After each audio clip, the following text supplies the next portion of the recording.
అంటే ప్రతి సంవత్సరం కూడా వాళ్ళు చేస్తారో లేదో తెలియదు, కానీ అధికారం వచ్చింది మొదటి సంవత్సరం 3 రోజుల పాటు ఈ చేసిన ఈ మహానాడు ఎన్టీఆర్ ఆత్మ సంతోషిస్తుందో లేదో వాళ్ళ మనస్సాక్షిని అడగమని ఆంధ్రప్రదేశ్ రాష్ట్ర ప్రజలను కూడా ఒక్కసారి గుర్తుకు చేసుకోమని కోరుతా ఉన్నా.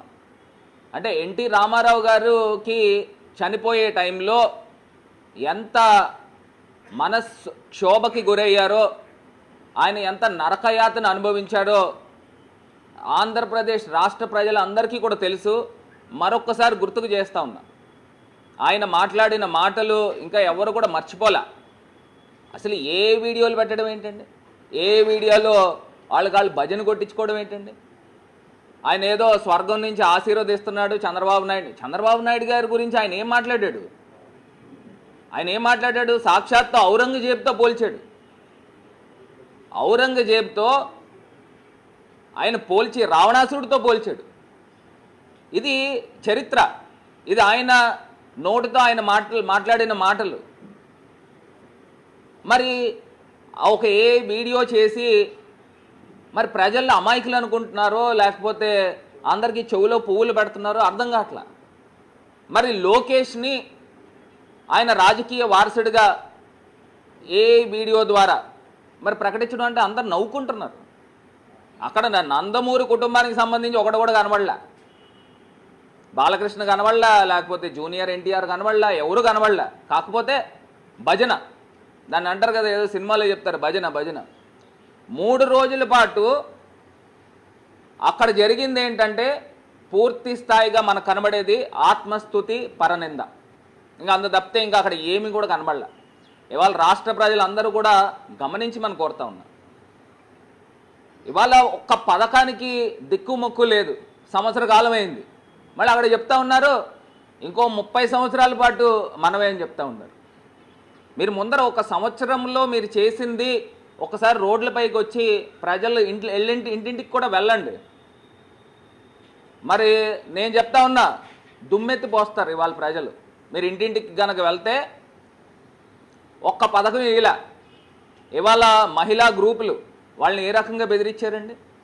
ఇవాళ సోషల్ మీడియా వేదికగా మన అందరం కూడా విన్నాం ఏ రకంగా. ఒకవేళ మీరు కనుక రాకపోతే మీకు వచ్చే పథకాలన్నీ కట్ చేస్తాం. అసలు ముందర పథకాలు ఇచ్చింది ఏమున్నాయి కట్ చేయడానికి?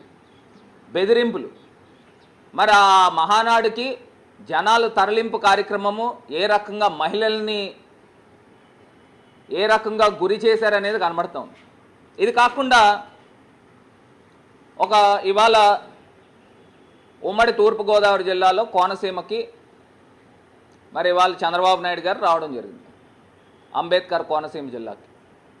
వచ్చినప్పుడు 4,000 రూపాయలు పెన్షన్ ఇవ్వడం గురించి లక్షల రూపాయలు ఖర్చు పెట్టి ఆయన ప్రతి నెల ఒక డ్రామా కొడతా ఉన్నాడు. మళ్ళీ ఆ డ్రామాలో కూడా చూస్తే ఆయన మైక్ పెట్టుకోవడం, ఇంకేలా మైకులు పెట్టుకున్నట్టు ఆ పక్కనున్న మహిళలో లేకపోతే వృద్ధులో వాళ్ళకి మైకులు పెట్టడం. అసలు ఏంది ఇది? మీతో పాటు మీ డిప్యూటీ సీఎం గారు ఉన్నారు, ఆయన సినిమా యాక్టర్. ఆయన అడిగితే ఎలా తీయాలి, తెలియకోకుండా ఎలా తీయాలని చెప్తాడు. అంతేగాని ఏంటి డ్రామా ఏంటి? అది ఒక్క డ్రామా కింద కనబడుతూ ఉంది. వాళ్ళు ప్రజలు నవ్వుకుంటున్నారా లేదా అనేది కూడా కనబట్ల. ఇవాళ ఆయన తీవ్రమైన అభియోగాలు, రెక్కాడితే డొక్కాడని ఎవరైతే MDU ఆపరేటర్స్ ఉన్నారో వాళ్ళు కటిక పేదవాళ్ళు, బీసీలు, ఎస్సీలు, ఎస్టీలు, మైనారిటీలు, వాళ్ళు అణగారిన వర్గాలు. ఆ ప్రజలకి జగన్మోహన్ రెడ్డి గారు చేయూతనిస్తూ ఇంటింటికి కూడా రేషన్ని డోర్ డెలివరీ చేసే విధంగా మరి వాళ్ళకి అవకాశం కల్పిస్తే వాళ్ళ మీద అసలు ఎంత తీవ్రమైన అబాండాలు వేశారనంటే వాళ్ళు ఏదో టెర్రరిస్టుల్లాగా వేల కోట్ల రూపాయలు దోచేస్తున్నారంట. వాళ్ళకి అసలు వాళ్ళు మామూలుగా రెక్కాడితే కూడా డొక్కాడదు.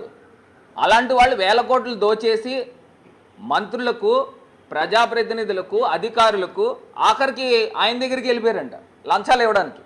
అంటే ఈ ఎండియు ఆపరేటర్ వ్యవస్థని తీయద్దు అని లంచాలు ఇవ్వడానికి సాక్షాత్తు చంద్రబాబు నాయుడు గారి దగ్గరికి వెళ్ళారు అని ఇవాళ చంద్రబాబు నాయుడు గారు మాట్లాడిన మాటలు ఒక్కసారి మనం చూద్దాం.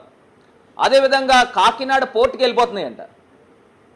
ఏంది 1000 కోట్ల రూపాయల బియ్యం కాకినాడ పోర్టు. మీరు సంవత్సరం అయింది స్వామి, సంవత్సరం అయ్యి మీరు అధికారంలోకి వచ్చి సంవత్సరం అయింది. ఒకవేళ నిజంగానే కనుక అక్రమాలు జరిగితే సంవత్సరం కాలం మీరు ఏం చేస్తూ ఉన్నారు? గాడిదలు కాస్తున్నారని అడుగుతున్నా. ఏం చేస్తూ ఉన్నారు? ఒకవేళ అక్రమాలు జరిగితే ఎందుకు పట్టుకోవట్లేదు? ఎందుకు ఈ రకమైన డ్రామాలు ఆడుతూ ఉన్నారు? మీరు ఒకవేళ వ్యవస్థ తీస్తే మీరు పాలసీ మ్యాటర్గా వ్యవస్థ తీశారు, నిర్ణయం తీసుకున్నారు, అంతేగాని ప్రజల్ని మభ్యపెట్టద్దు. ప్రజలు అమాయకులు కాదు. వాళ్ళు ఎవరండి? వాళ్ళు పాపం వాళ్ళు ఇప్పుడు 1000 కోట్ల రూపాయలు లంచాలు ఇచ్చే రకాలే అయితే వాళ్ళు కనీసం ఒక కారులో పెద్ద పెద్ద బంగ్లాలో మెయింటైన్ చేయాలి కదా. వాళ్ళు ఎవరండి? వాళ్ళు అణగారిన వర్గాల మీద ఈయన అగ్రవర్ణుడు ఏ రకంగా వాళ్ళపైన అబాండాలు వేస్తూ ఉన్నారు. ఒక్కసారి ఆయన చెప్పిన మాటల్లోనే విందాం. ఫుల్ స్క్రీన్ పెట్టుకోవాలి. పేరు డోర్ డెలివరీ వాహనం. ఈ వాహనాల్లో బియ్యం తీసుకుపోవడం, రోడ్డు మీద ఇచ్చినట్టు ఇచ్చి మళ్ళా బియ్యం తీసుకొని నేరుగా కాకినాడ పోర్టుకు వస్తుంది. ఎంత కరుడు కట్టిపోయారంటే ఈ దుర్మార్గులు 1000 కోట్ల రూపాయలు ఖర్చు పెట్టే మాఫియా తయారైపోయారు. రాజకీయ నాయకులు కొనే పరిస్థితికి వచ్చారు, ఆఫీసర్లు కొనే పరిస్థితికి వచ్చారు, మాఫియాలుగా తయారైపోయారు. నేను ఒకటే చెప్తున్నా, నాకు అన్నీ తెలుసుకొని చెప్పడంలో ఇక్కడ వాళ్ళ కొవ్వు ఎంత ఉందంటే నా దగ్గర కూడా వచ్చే పరిస్థితికి వస్తున్నారు. కాబట్టి వార్నింగ్ ఇస్తున్నా, మాఫియాలు జాగ్రత్తగా ఉండండి. ఎవరు మిమ్మల్ని ఆయన ఏం చెప్తా ఉన్నాడంటే కొవ్వెక్కిపోయారంట. ఎవరు? బీసీ, ఎస్సీ, ఎస్టీ మైనారిటీలు, అణగారిన వర్గాలు కొవ్వెక్కిపోయి ఆయన దగ్గరకు వస్తున్నారంట. అంటే దేనికి వస్తున్నారు మీ దగ్గరికి? అంటే మిమ్మల్ని అడగడానికి వస్తున్నారా, లేకపోతే మీకు లంచాలు ఇవ్వడానికి ప్రలోభ పెడుతున్నారా? దేనికని అడుగుతున్నా. అక్కడ ఆయన చెప్పాడు ఇందాక, ప్రజాప్రతినిధుల దగ్గరికి వెళ్తున్నారు, అధికారుల దగ్గరికి వెళ్ళి ఒత్తిడి చేస్తూ ఉన్నారు, లంచాలు ఇస్తున్నారని చెప్తా ఉన్నాడు. నాకు అర్థం కావట్లే. ఒక అణగారిన వర్గాలపైన ఏంటి ఈ జాతి దురహంకారం అని అడుగుతా ఉన్నా.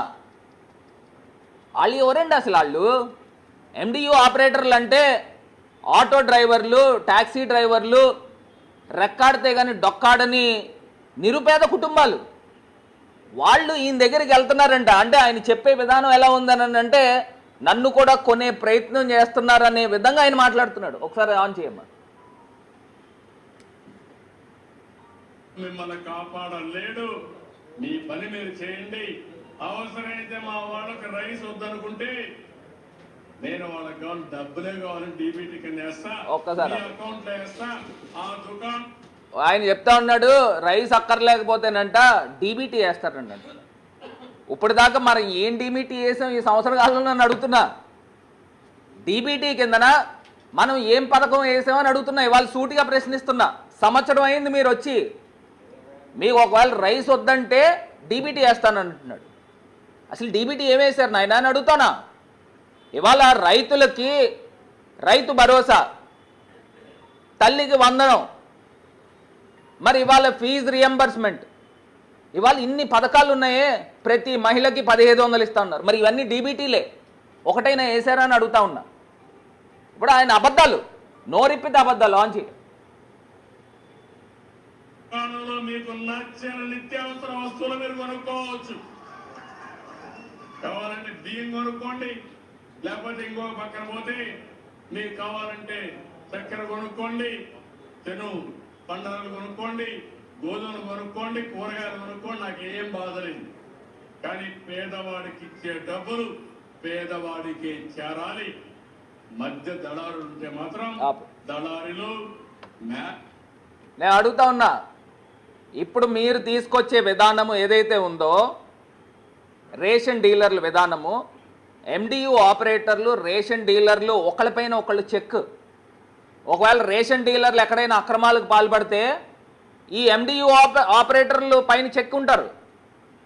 నువ్వు ఎందుకు తింటున్నావు, ఇగో ఈ బియ్యం ఏమైంది, లేకపోతే చక్కెర ఏమైంది, లేకపోతే ఈ పప్పులు ఏమైనాయి అని వీళ్ళు అడుగుతారు. ఒకవేళ ఎండియూ ఆపరేటర్లు కనుక వాళ్ళకి ఇవ్వకపోతే ఈ రేషన్ డీలర్లు అడుగుతారు. ఒకళ్ళపైన ఒకళ్ళకి చెక్ ఉండే కార్యక్రమం ఉంది. మరి మీరు తీసుకుని వచ్చి ఎవరైతే సుమారుగా 30,000 దగ్గరగా రేషన్ డీలర్లు ఉన్నాయో రాష్ట్ర వ్యాప్తంగా, గతంలో మా ప్రభుత్వం వచ్చినప్పుడు వాళ్ళని తెలుగుదేశం పార్టీకి సంబంధించిన కార్యకర్తలే ఉన్నారు చాలామంది. వాళ్ళని ఎవరిని కూడా ఏ తప్పులు లేకుండా ఎవరిని తొలగించలేదే. మరి మీరు చేసే విధానం ఏంటి అని అడుగుతా ఉన్నా. ఇవాళ సాక్షాత్తు తెలుగుదేశం కార్యకర్తలు మీ గవర్నమెంట్ వచ్చిన వెంటనే మా తాలూకా కొంతమంది నాయకురాళ్ళ పేర్ల మీద ఉన్నాయి, ఇమీడియట్గా తొలగించారు. ఎవరైతే వైఎస్ఆర్సీపీ సానుభూతి పరులు ఉన్నారో రేషన్ డీలర్ల కింద వాళ్ళని ఇమీడియట్గా తొలగించారు చాలామందిని. కానీ గతంలో మేము ఎప్పుడు చేయలేదే. మీరు రేషన్ డీలర్లను తీసుకుని వచ్చి వాళ్ళని దళారీ వ్యవస్థని ప్రోత్సహించే విధంగా మీరు చేస్తూ ఉన్నారనేది ఇది ముమ్మాటికి నగ్న సత్యమని ఈ సందర్భంగా తెలియపరుస్తున్నా. నేను ఒకటే